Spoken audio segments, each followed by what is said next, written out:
Brian Hedger of the Columbus Dispatch tweets out, an NHL source said Laine, quote, mouthed off to one of the Blue Jackets' assistant coaches. And another source with knowledge of the situation confirmed that account. It's unknown what Laine said or whom he said it to, but whatever it was prompted head coach John Tortorella to keep the team's newly acquired star stuck to the bench in a 2-2 game.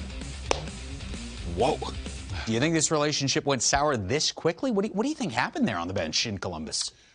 Not being on the bench with them, it's hard to know.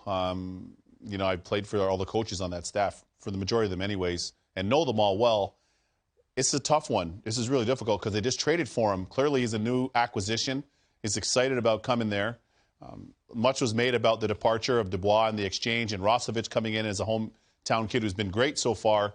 Laine's come in, he scored some goals. As expected, this guy has a chance to be perhaps their best pure goal scorer since Rick Nash or Artemi Panarin, who they had there a couple years ago, who was a league MVP Hart Trophy finalist last year. But not being on the bench, I'm not sure all the details. They're trying to keep it in-house. Mm-hmm. But I can tell you from being on a bench or being on the ice, this happens quite a lot. It doesn't always make it right. And sometimes it can be the coach that maybe is in the wrong. At other times I've seen it where it's the player who's in the wrong. The way it's explained now, it sounds like it's the player that might have been in the wrong, but I don't know what or how something was said to precipitate that. But either way, these types of disputes do happen, and they happen quite often on the bench. It's such a hyper-competitive environment with a lot of A-type personalities.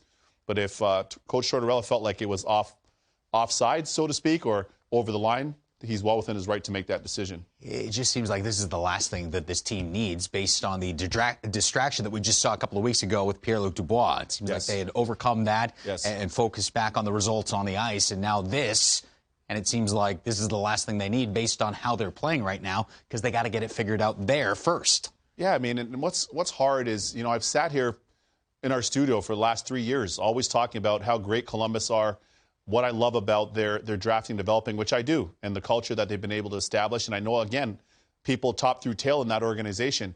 I think the challenge, though, becomes at some point you have so many character people in that group and you have so many character players within that team and really good guys and good pros. But at some point, you hope that they can get all these types of things cleaned up, right? Like you've got young players that are good young players in that group that I really like. But at some point, you just want this to be an instance where this isn't a reoccurring theme. It's not something that happens often or weekly or bi-weekly because they do have a really good, talented team with some nice pieces. 2 superstar defensemen on the back end with Werenski and Seth Jones. Outstanding goalies with Korpisalo, who was an all-star, and Merzlikins, who was great down the stretch last year. A lot of things to like about this team, JMO, in short. And Foligno, who's a second-generation NHLer, whose dad, Mike Foligno, played for years. Great as the captain. There's leadership there. But at some point, these types of things have to stop because they're happening far too often. And at some point, other people around the league or other players are going to say, okay, well, what's going on? Do I want to play there? Do I not want to play there? Is it situational? Is it the onus on all the players? Is it on every player? Those are the types of questions that you don't want to have. It's a great place to play. They've got a great building, practice rink within the building. They've got a really good young team that's on the rise. You want to keep those good vibes going and what they're building upon and not have these types of distractions. And came in second in the Central Division, 2 points behind the Tampa Bay Lightning. Florida jumps them, so now they drop down to third, having the off night. And you take a look at the schedule upcoming, and that is a very tough division. They got the Hawks, who we talked about earlier. They're overachieving, surprising team. Tied 1-1 late in the third right now against the team that went to the Stanley Cup final a year ago. Then Carolina, another tough team, and then I mean, there are no easy games, but Nashville still trying to kind of find their way. Where do you think this goes for Columbus? Again, we don't have all the details. We can only react to the stuff that is out there and is being reported. But do you think this is a situation that can, you know, get rectified pretty quickly and they can get right back to doing what they need to do, and that's producing W's on the ice? You hope so. I mean, you hope that that's the case. And as mentioned, they have a lot of character in that room, and I like a lot of their players in their group. You know, again, from their trainer, Timmy Leroy, to different people in their organization, I know them well. They're doing great things there. They're building. They're on the right trajectory. But keep in mind, they've won 1 playoff round now. That's not a lot in their history, but they're doing some good things. They've drafted well. They're developing well. You want to continue to make your team a destination where players want to come to play and people want to come to work. They're on the right track in building that.